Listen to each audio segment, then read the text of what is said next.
If you grew up before the late 1990s, you probably have a very specific and incredibly itchy memory etched into your brain. Oh, I think I know exactly where you're going with this. Right. I'm talking about being covered head to toe in that chalky pink calamine lotion, Yep, the classic. sitting in a lukewarm bath filled with oatmeal, and, maybe even having socks or oven mitts taped over your hands so you wouldn't scratch yourself raw. A true rite of passage for a certain generation. It really was. Welcome to the deep dive. Today, you and I are going to unpack the actual, very real biological mechanics of that itchy memory. We are looking at the fascinating and honestly sometimes dangerous world of chickenpox. And we have some excellent resources guiding us today. We're drawing on these comprehensive medical overviews from the CDC and the Cleveland Clinic. We really want to understand what this virus is, how it operates under the surface, and, well, how modern medicine pulled off a massive public health victory. Because for a lot of people listening, chickenpox is just a nostalgic, almost comical memory, a bizarre childhood milestone. But when you look at the facts, you realize we were dealing with a highly sophisticated pathogen. We're talking about the varicella zoster virus, or VZV. Okay, let's unpack this. To really understand how this disease managed to conquer literally every playground for generations, we first have to look at how it operates in the body before the first itch even begins. Right, and what's fascinating here is the stealth phase.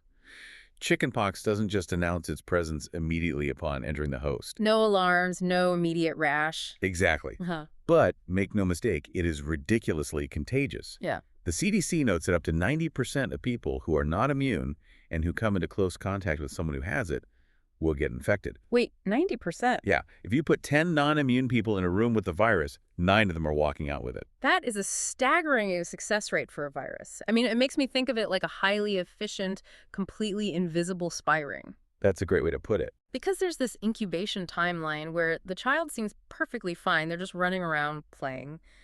I always wondered what the virus is actually doing during that time.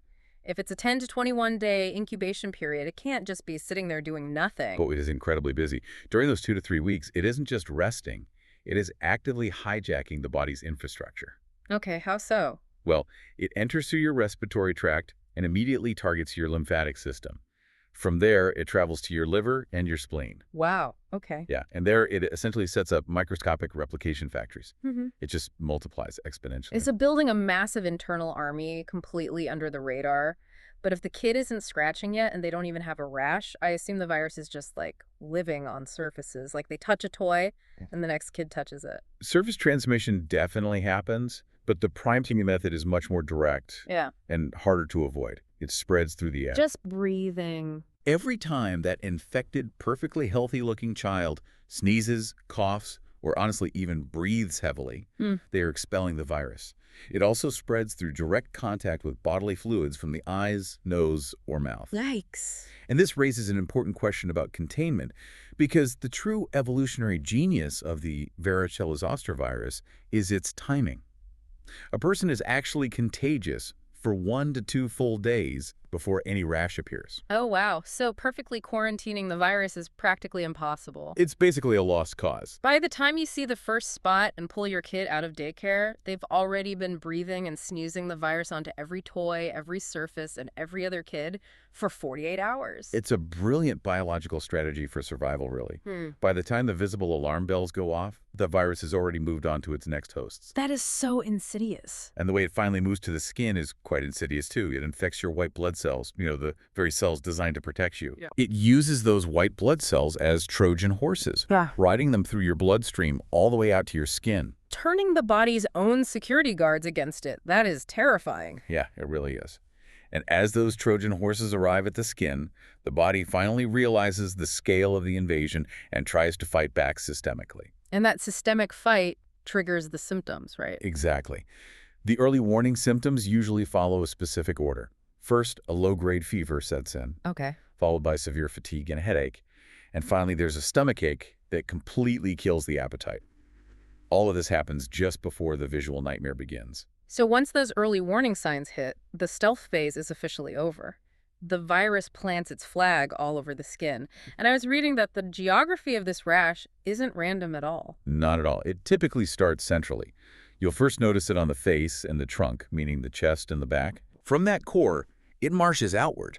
It spreads down the arms and legs and eventually reaches all the way to the fingers and the toes. And the sheer volume of the invasion is overwhelming. The CDC mentioned a crazy number here. Yeah, they report that a person can have as many as 500 individual blisters during a single infection. 500.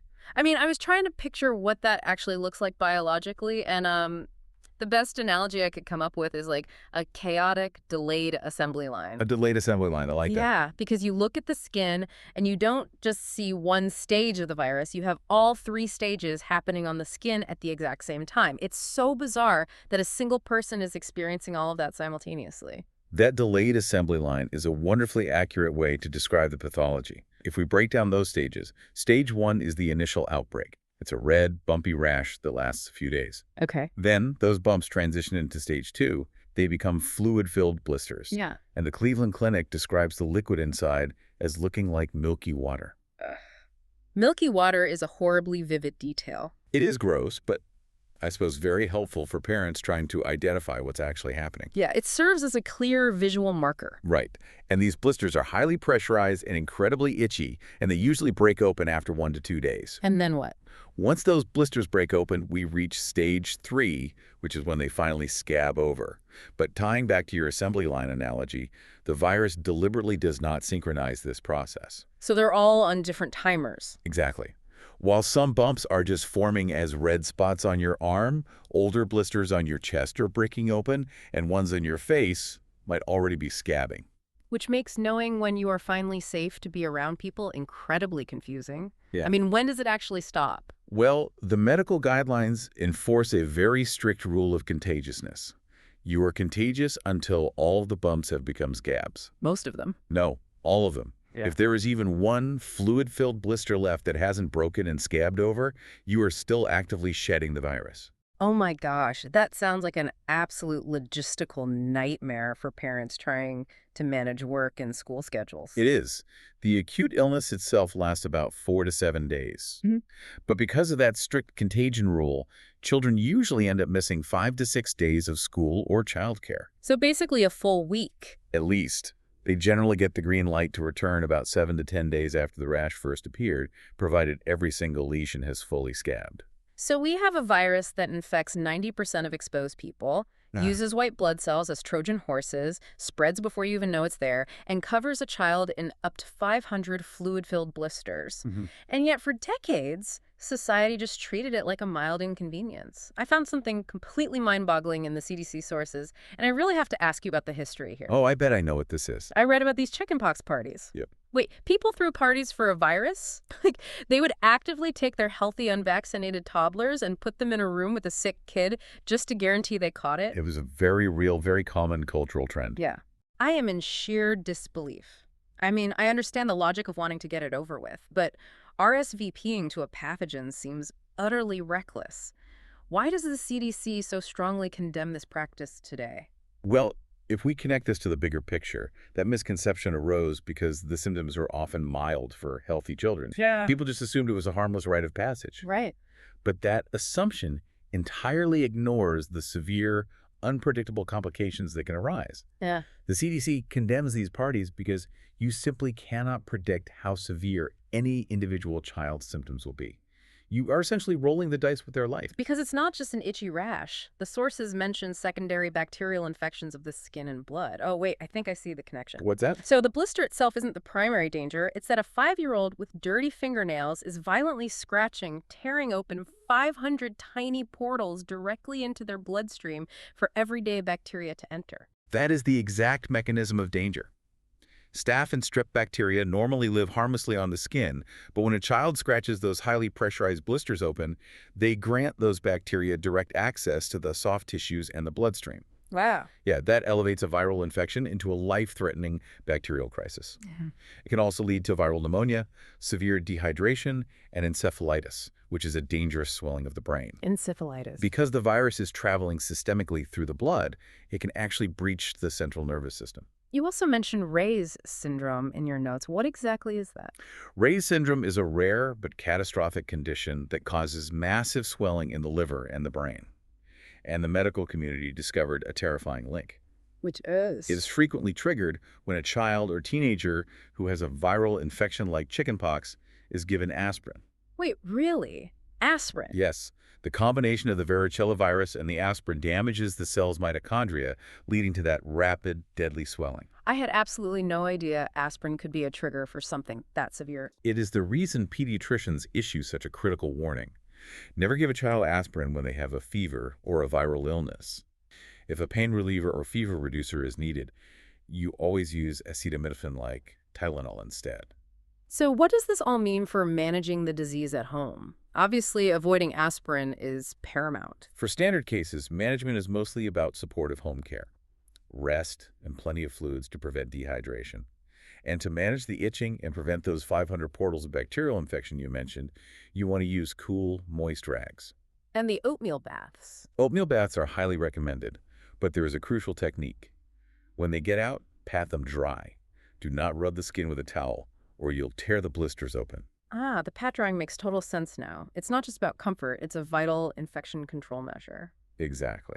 You can also use over-the-counter antihistamine lotions or oral antihistamines like Benadryl or Zyrtec to help with the itch.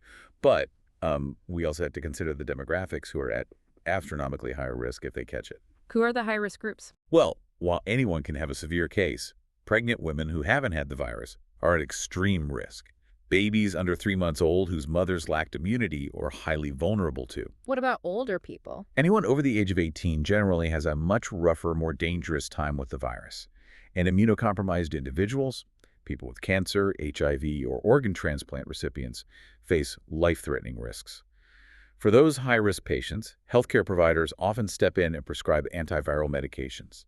So parents were basically facing this terrifying roulette wheel of unpredictable complications. No wonder the medical community was desperate for a permanent fix.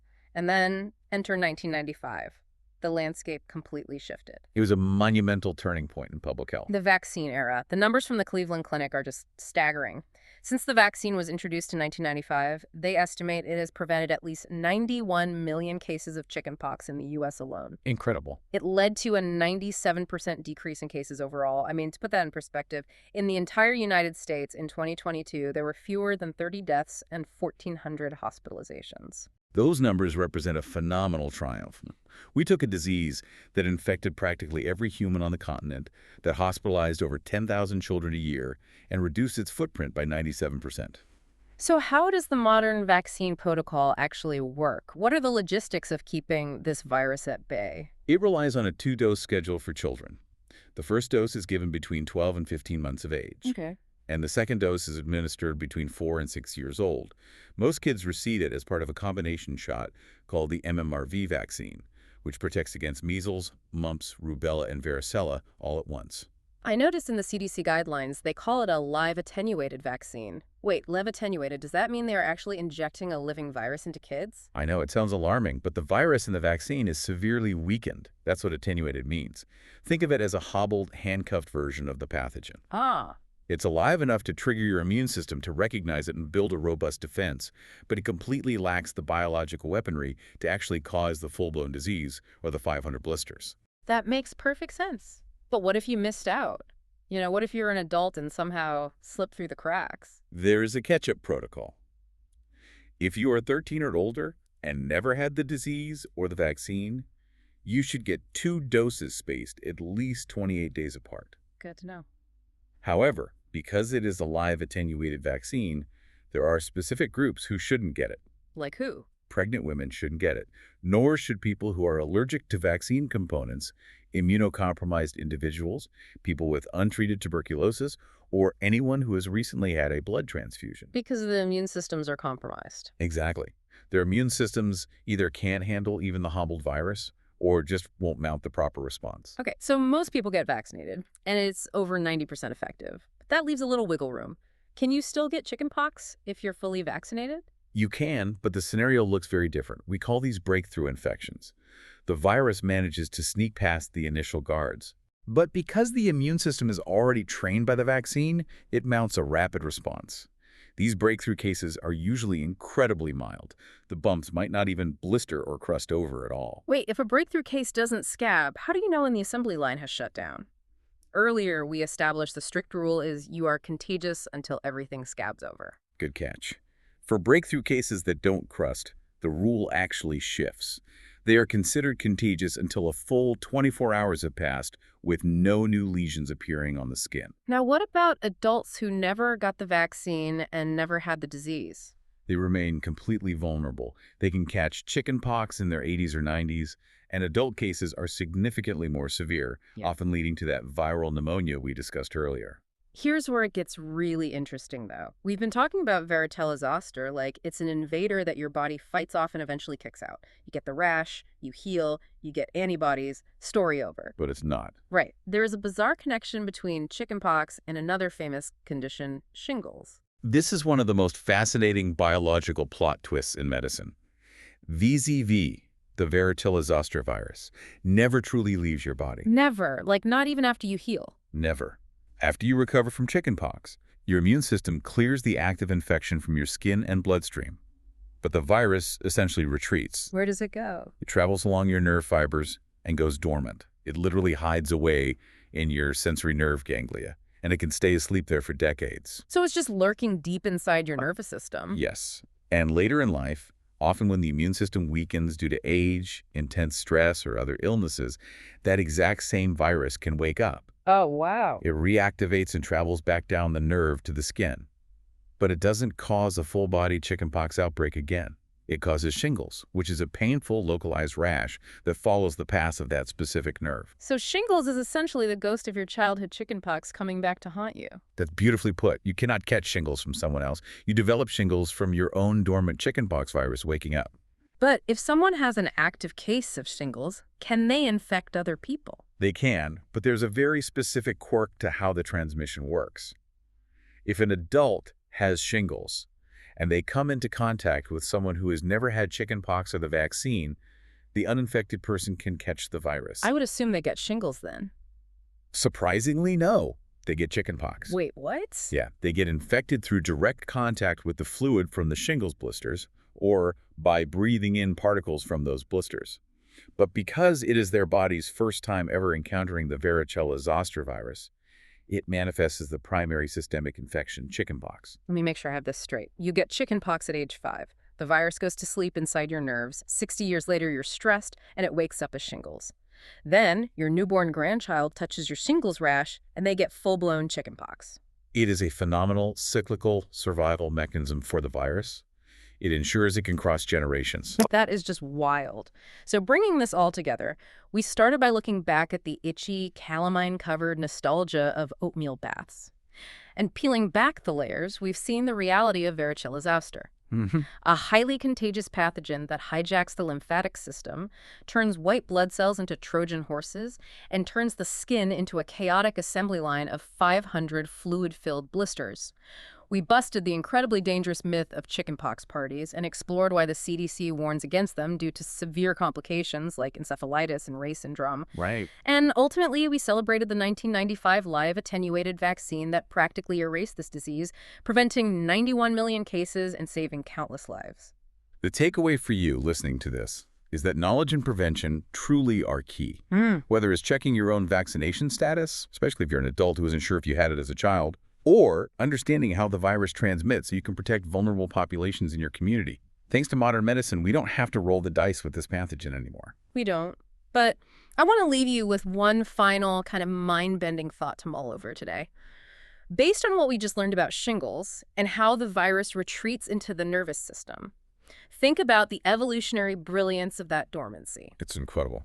The virus doesn't just go to sleep by accident. It is executing a calculated waiting game. You see, for most of human history, people lived in small, isolated communities. Once a village had a chickenpox outbreak, everyone was immune. The virus would run out of hosts and die off. So it adapted. Exactly. It evolved to hide in the nerves and sleep for 50 or 60 years. It waits precisely long enough for an entirely new generation of non-immune grandchildren to be born, before waking up as shingles to jump into a brand new, pristine population. It's not just an infection, it is a multi-generational time capsule.